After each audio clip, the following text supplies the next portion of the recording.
दोपहर का समय था। राजा अकबर अपने दरबार में बैठे कुछ सोच रहे थे। अचानक उन्हें बीरबल की कही हुई एक बात याद आई। उन्हें याद आया कि एक बार बीरबल ने उन्हें एक कहावत सुनाई थी, जो कुछ इस तरह से थी: खाने के बाद लेटना और मारने के बाद भागना एक सयाने मनुष्य की निशानी होती है। राजा सोचने लगे, अभी दोपहर का समय है, यकीनन बीरबल खाने के बाद सोने की तैयारी में होगा। चलो, आज उसकी बात को गलत साबित किया जाए।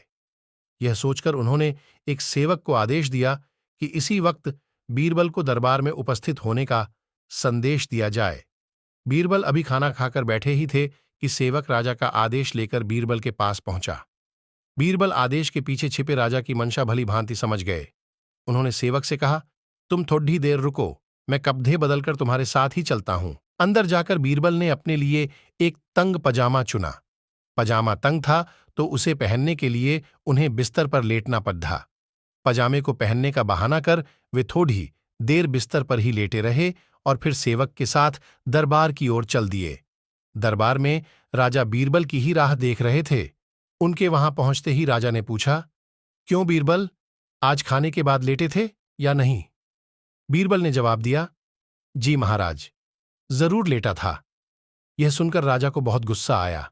उन्होंने बीरबल से पूछा, इसका मतलब यह है कि तुमने मेरे आदेश का असम्मान किया। तुम उसी समय मेरे सामने क्यों उपस्थित नहीं हुए? इसके लिए मैं तुम्हें सजा देता हूं। बीरबल ने तुरंत जवाब दिया, महाराज, ये सच है कि मैं थोड़ी देर लेटा था, लेकिन मैंने आपके आदेश की अवहेलना नहीं की है।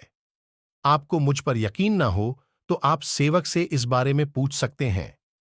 हां, ये अलग बात है कि मुझे इस तंग पजामे को पहनने के लिए बिस्तर पर लेटना पड़ा था। बीरबल की इस बात को सुनकर अकबर हंसे बिना रह न सके और उन्होंने बीरबल को दरबार से जाने दिया।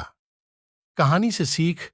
इस कहानी से हमें यह सीखने को मिलता है कि परिस्थिति को भांपते हुए हमारे द्वारा उठाया गया एक कदम हमें अनेक मुसीबतों से बचा सकता है।